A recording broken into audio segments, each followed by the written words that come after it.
Queenz, live in London. Hello, Martha here, your roving reporter for QX Cabaret and all things cultural in this lovely city of London. I'm here at the Underbelly Boulevard, here in Soho, because I'm about to go in and have a chat with 6 very glamorous young ladies, opening on the 11th of July here at the Underbelly. It is the cast of Queenz, the musical. Let's go and have a look. Lovely to meet you all. Thank you very much for having me. So before we get to talking about Queenz live and in London, why don't you tell me who you are? I'm the badass bitch, Billie Eilish. I'm the ray of sunshine, Summer Storm. I'm the sweet, but ever so slightly slutty, Miss Candy Cane. I'm your golden diva, the great big D, Bella Duball. I'm the classy one of the group, dripping in diamonds, Dior Monte. And I'm your gender bender splendor, ZZ Van Cartier. So how many of you worked in drag before? I've been doing drag for 408 years. No, I'm joking. I've been doing drag. This is my 9th year in drag, and I'm only 21. Obviously, I'm lying. But yeah, I've been doing drag 9 long years. I love it. And I'll never, ever leave drag, I don't think. You'll go. I've been doing drag since January this year. So I'm a fresh newbie and I love it. That's it. You love it more than you thought you would? I have to say, when I first got into it, it was the most overwhelming experience. But once I'd got over that 30 seconds, I was like, this is me. It's quite freeing, isn't it? Yeah, 100%. It's sort of, everybody says you feel like a different person in drag or like your inner self comes out, but truly it does. I can't really explain it, but people that want to dabble in it, I would say 100% give it a go, because drag is like huge, isn't it? There's so many different variations of drag that anything's acceptable in the world of drag. So like, go for it, give it a go. If you want to put a bit of bronzer on, a bit of blush, go for it, because you honestly feel fabulous. I had dabbled and done a few little bits, but I would say I've done drag now since January last year. So not a baby queen anymore? So not anymore. No, but I love it. And it does. Hit 30 now. So. But no, yeah, I'm the same. I love it. And I think just like being queer people, we hide a lot of ourselves, and drag allows us to kind of celebrate things that we aren't always proud of. And now I can be. So yeah, it's lovely. Should I go to you? Yeah, and I dabbled quite a bit before joining Queenz. I had my own like show that I'd go and do in like bars or festivals and stuff. And it wasn't until Queenz that I actually started looking good. Beforehand, I did look a bit busted, but you know, they still paid the check on. And yeah, but it's the first time I've actually worn drag with facial hair doing Queenz. And it wasn't until like embracing my masculine in me that actually made me more unapologetic about my feminine side too. So that combination is just something that again has allowed me to like be freed in myself. So yeah. Love. It was 2015 when I was put in drag, like full drag for the very, very first time with another drag girl group. Oh. I know, Scandalo. And it was it was with a drag group called Devastated. Safe to say, we did 2 gigs. They couldn't fund it, so it ended. It was such a shame, because the costumes and the makeup were incredible. But since then, you said it very well, and I think I heard a saying, drag reveals your true self.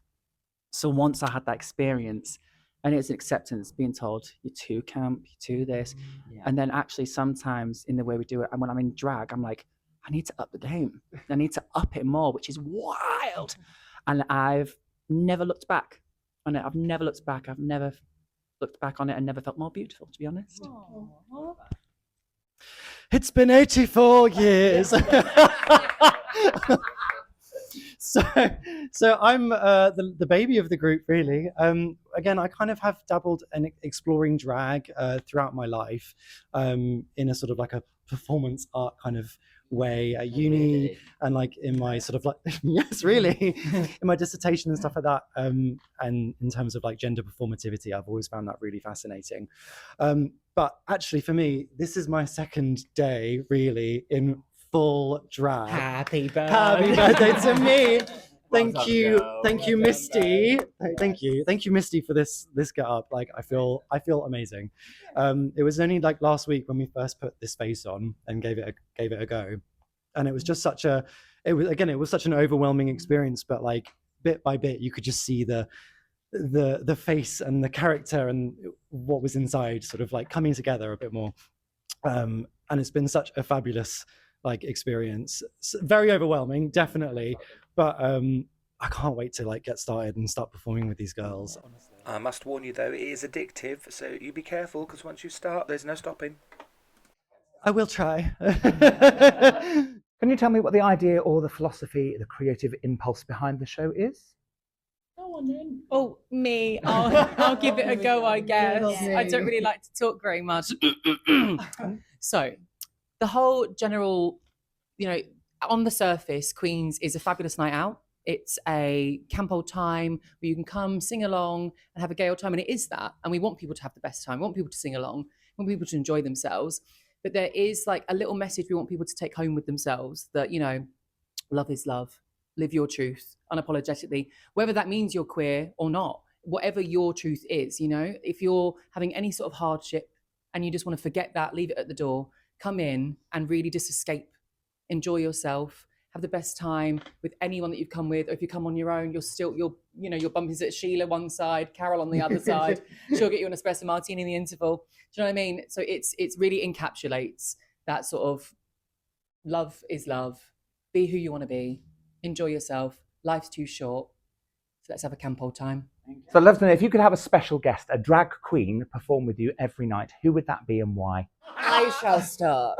And actually, rest in peace, God rest her soul, Lily Savage, actually, because she is iconic, right? She sort of paved the way for a lot of people and made a huge name for herself back in the day when really it wasn't that accepted, right? And she was known for being this incredible drag queen before she was even Paul O'Grady, and I think that is somebody that I would aspire to be. Yeah. Like she paved the way for so many people, and I think she can't be forgotten. Especially in the UK, she's quite an iconic UK queen. So yeah, that's one for me. I know you've got. I think for Billie me, Eilish. I'm already in the show. We're trying to get rid. I think for me, it's a bit of a generic answer, but I'm gonna go Jinx Monsoon, just because she's an all-rounder. She's so funny, a beautiful voice, and I love that she's like saying drag is this. Like they're one and the same, and I think sometimes people forget that. Like that camp, it's just fun, it's entertainment, and yeah, I love what she's about, and she's very talented. So I don't know. Yeah, one of the first drag queens that I was introduced to, that I kind of saw online on like really bizarre YouTube clips, was David Hoyle, and I saw him at Royal Vauxhall Tavern, and then like very much that kind of not overtly feminine, not like wig wearing, crazy, artistic, gritty, tells you how it is, that kind of vibe. And I think, see pop divas here, but we do have that kind of British humor in the show, which is like a staple of what sets us apart as well. And I think David Hoyle does that incredibly well. So don't know if she can sing. Maybe she can sing or not, I've no idea, but she'll bring you that kind of, it would be fun to find out. Yes. Do a duet with you. I think my answer is going to be the same as Mark, Jinx Monsoon. I think only because she was the first queen who I saw, even prior moving down to London, who was like, I want to be the queen that does Broadway. And I dream about because even though looking like a pop star, I love singing so much. And I love singing those big old camp classics in the sense of the Barbaras, the big old songs like that. So a dream of mine would be for me and Jinx to sing Barbara and Judy's Happy Days in just the biggest venue ever. And just our voices, it gives me goosebumps thinking about it. So yeah, that would also be my choice as well. I think we need to talk after this. For me, RuPaul. No, I'm kidding. We do love RuPaul. We do love RuPaul. Who? For me, I think someone like Drag Race is obviously like it's such a big phenomenon, and there are a few queens obviously we love from there. I think one of my favorites is Jujubee. I just find Jujubee so entertaining. Sorry, excuse me. I just find Jujubee so entertaining and like great sense of humor, really fun, and she loves a good sing and a good drink as well. So can't go wrong there. Not anymore. No. My go. I'm going to be cheeky and have two, but I'll do them really quickly. Number one is Betty Legs Diamond, aka Simon Green from Funny Girls in Blackpool. I had the privilege of working with her for 5 years, and I feel like that was my first ever drag job, and she whipped me into shape. And I really, really credit her for my work ethic and for the basis of my drag. She can hold the audience in the palm of her hand with literally just raising one eyebrow, and I think that's a skill that not many people have. And maybe I don't have it yet, but one day I will when I'm 400 years old, like she is. If you're watching, hello, my love. And number two, really quickly, is Myra Dubois. Yeah. I think she is hilarious. The amount of times I'm sat on the loo scrolling through Instagram, because that's what you do, didn't you, when you're having number two, and I cackle, and I'm in there for half an hour. Next thing you know, half an hour's gone by, and I'm going, oh, Myra. Yeah, brilliant one. Oh, Myra. And I don't know if either of them can sing, but another one fun to find out, wouldn't it? So if you had to perform as a specific tribute or an impersonation of someone, who would that be for each of you? She's not so much of a diva. They're not so much diva-ish, but I feel like it's very on brand for Candy, and something that some people that I would love to be with is actually the Cheeky Girls. I think that would be iconic. Candy and the Cheeky Girls. Yes. Cheeky boy. Cheeky. It would honestly be a moment, and I feel like it's very on brand for Candy and how she is, and she's super cute and she loves that sort of thing. So for me, not so much diva, but still kind of a gay icon as well. Actually. So the Cheeky Girls. I love that. I love a big sing. So I'm gonna go Barbara Streisand. No, she's not necessarily pop, but she's ventured into it. But she's dabbled, as I have in drag. But I think she's incredible. I love her music. That's who I would choose.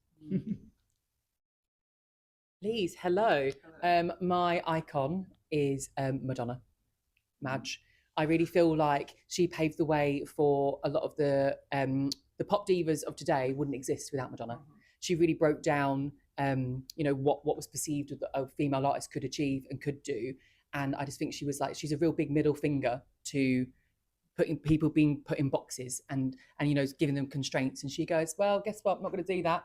One of her shows, they said if you do that on stage, there was like a scene where like they imitate a sexual act, and they said if you do it, we'll stop the show and we'll arrest you. And on her documentary, she's being arrested, and she's like, well, I'm going to do it anyway. So I love that. Madonna. Don't worry, darling. It's got a Madonna tattoo, but you can't see it 'cause it's got 6 pairs of tights on. Oh, you've got one. I've got a mic, darling. Thank you, dear. Does anyone remember that queen called Kelly who did that song called Shoes? Shoes. Oh my God, Shoes. Let's get some shoes.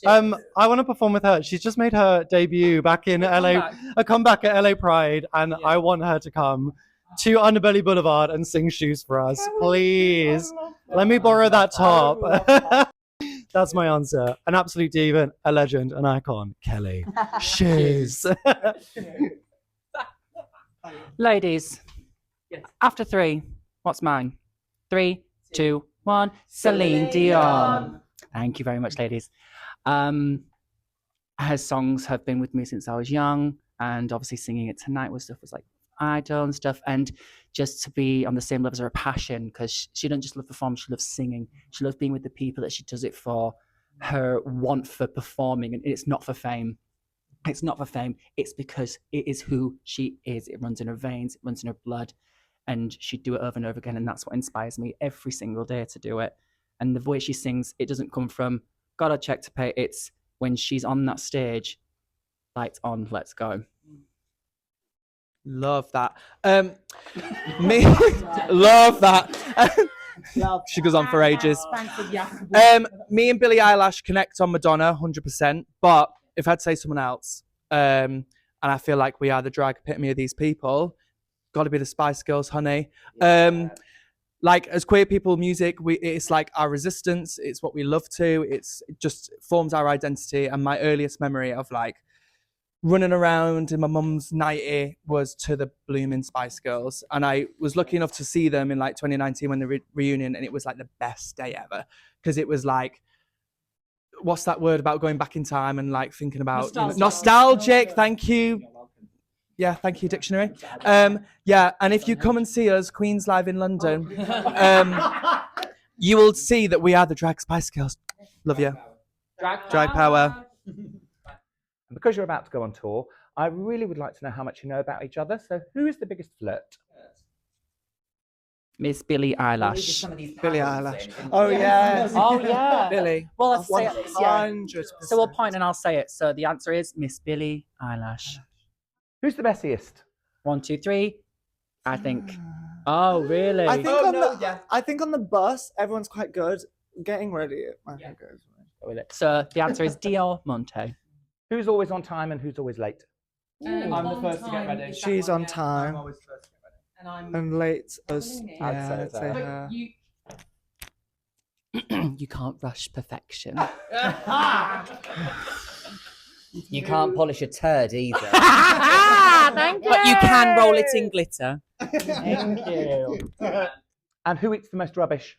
Do you know what? Actually, Shall we spread that out? we probably all eat a lot of rubbish, right? There's times where we're like, fancy a Macca's, and we're all down in the Macca's straight after a show. And then there's other times where we're having chicken and rice, vegetables. We're doing very well. Yeah. So we like to Queens that eat together, stay together. Yeah. This one won't eat Greg. She likes a Pret because she's posh. We've She's heard about it. she's from Kent, so. Do you ski? And your last touring question, who's the last to leave the club? Actually, no. Multiple. I would say it's a toss-up. I'd say It's a toss-up between one, Billie two. Eilish and Zizi Van Cartier. She's The three of us. Don't put me. And whilst we're live in London, we'll be going out quite a lot in Soho, but not too much because I've got to look after our voices. My boss is over there. But yeah, come see us in Soho. All right. Yes, thank you. And do you have any performance superstitions? Anything you do before every show? As a group, we do have a warm-up. You don't know this yet, sorry. Should we do it? Sure. What is it? Just sing. Watch. You'll learn it. Okay, and 5, 6, 7, 8. Peel the lettuce, peel the romaine lettuce, peel the lettuce, peel the romaine lettuce. Chop the chicken, chop the char-grilled chicken, chop the chicken, chop the char-grilled chicken. Shake the parmigiano, shake the parmigiano, shake the parmigiano, shake the parmigiano. Shake the salad, shake the salad, shake the salad, shake the Caesar salad. Oh, Queenz! Every And then on top of that, we give each other a lovely big old boob slap. Yeah, we do. yeah, we do that every show. Given that you're paying homage to some massive divas and massive pop hits and very well-known songs, if you could have an Alexandra Burke / Beyonce moment where somebody comes out onto the stage to join you mid-song, who would that be? Kate Winslet, and we're singing "What If." It's from the animated movie A Christmas Carol, and she released it as a single. Only if all the proceeds went to charity because she didn't want to be taken seriously. But she didn't want people to think that she takes us seriously as a recording artist. That song lives here, rent free in my brain, and I love Kate Winslet. And if you're out there, Kate, if you're watching this, Kate, Okay. just come to Soho and we Yes. can hear us stand alone with this weight upon my heart. Hey. And it will not go away. It will not. It will not. Very good. Thank you, Kate. Thank you. Serious answers now, but Kate. Mwah. I know that is serious. We love that. Ready, girls? Yes. 1, 2, 3. Celine Dion. Thank you. I don't know if you got it the first time. I can't help it. And again, to feel her passion on stage. I won't go any further, but I would love to sing one of like Because You Loved Me, because I see how she gets into it as well. Just I'd cry. So yeah, thank you. Who's next? I would love actually to have like a fierce, big, like giving it dance beans with Little Mix. I would love that. I'm slightly obsessed with them anyway, but to have like to be that fifth member, fourth now, would just be iconic. I'd love that so much. Thank you and good night. Yeah, I think mine would be singing a little duet with Pink. She has a lot of anthems of my broken teenage years, so that would be very lethargic.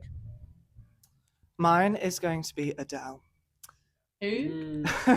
Killer singer, good time gal, Yeah. and loves the LGBTQ plus community, as we saw in her Vegas show. Yeah, that's my answer. Done. Obviously, like many of us, I'm a musical theatre queen, and someone that I would love to duet with is Audra McDonald. Like, just the voice, like, is insane. To have her come out and sing with me would just be like, yeah, unreal. Just such a good voice. Big fan. Big fan. So 2 quick fire questions to finish. If you could add one location to your tour schedule, where would that be? Go. New York. Go. No, sorry. I thought we were all Broadway. Ibiza. Skegness. I think we go. Oslo. Also New York. Berlin. I love Berlin. I just shouted that. Sorry. I should have said Paris. For the Olympics. Oh no, Blackpool. We went on the first tour and I want to go back. Ride the Big Dipper. And also go to the theme park. And also give me one word to describe and encapsulate the show. Sell the show to me with one word. Effervescent. Nice. Someone had a thesaurus for breakfast. I would say camp. Yeah. I'm gonna say heart. Oh, yeah. Fierce. Electrifying. Opulence. Opulence. You earn everything. What do you hope that people will take away from coming to see Queenz live in London? I actually think, and this is going to sound really silly, but I love to see the audience's reaction to certain points of the show, because this show hits hard to like everyone. It sparks something for everyone, I feel. So it's just really nice to see that in that moment we're all the same. So regardless of if you've got a wig on, if you're a straight male, you know, whatever, like it's nice to see people's like vulnerability to the whole concept of what we do.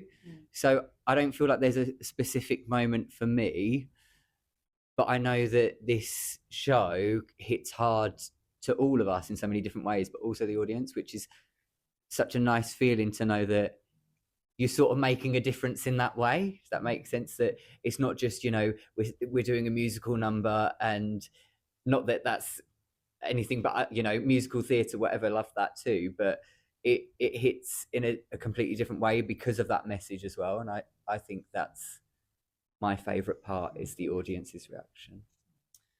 Yeah, mine's very similar. I think most of the show, I would say, is up-tempo. You like pop anthems, getting everyone up and dancing. However, I think towards the end of the show, we pull it back quite a bit. And one of the songs we sing in the current version of the show is True Colours.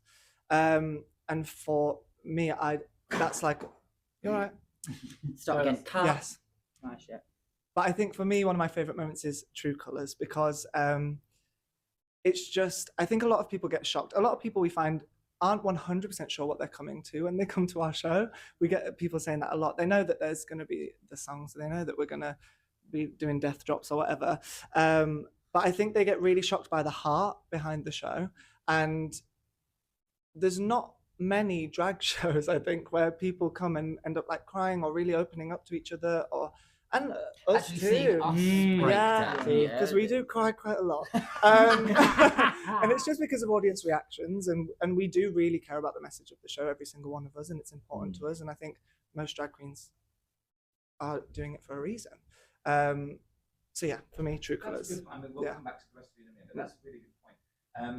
Given that you're theatre, do you find that a lot of people coming have an expectation of it being RuPaul-esque? I think that was my next. Sorry, I think that's what led me to mine, was because the reason I love queen of the night more than anything is because you're right. I think people do come with a certain expectation of it being either very slapstick or something they've seen on telly where it's either a lip sync and I'll be real, walking around the circle, whatever.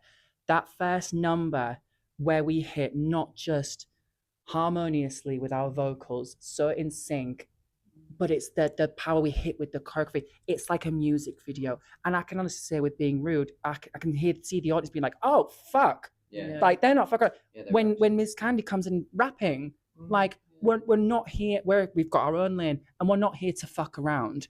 We are about to give you the time that you didn't know was coming, and that's what makes it so incredible. And I think a lot of audiences like go to spectate drag, go to look at drag, go to watch drag, which is our show. However, we do involve the audience. We're like, you're on this ride with us. You're going to get up, you're going to dance, you're going to sing. We're going to come and chat to you. You're dancing, you're looking at me, I'm looking at you too. And I think people get shocked like when they're sat in the circle, and then after the show, we're like, oh, I saw you in the circle. Like, people are shocked that we're really there with them. We're engaging. Yeah, and I don't know. There's just, the message is very important to us. So it's more than just watching, I think. Yeah. So it seems to me, from how you've been talking, that the audience really are at the centre of your show, that message of acceptance and love is really at the centre. Yeah, and also, I'm quite new to the show, as in from January, but I've never felt a connection with people like it. I tear up thinking about it, but because it's so important to all of us, this message, we're all queer people, but also the fact that this show brings so many people together, but it also brought us together in such a close way, and I think it's very special. There's something very special. People need to come and see it, to experience it with us, because we're not doing it because we have to do it 8 shows a week. We do it because we love it, and you can see that from an audience's point of view, how much we love each other and we love the show. That's 100% genuine. About that. Yeah. I'll ask you that again at the end of the tour. Yeah, please do. Please do.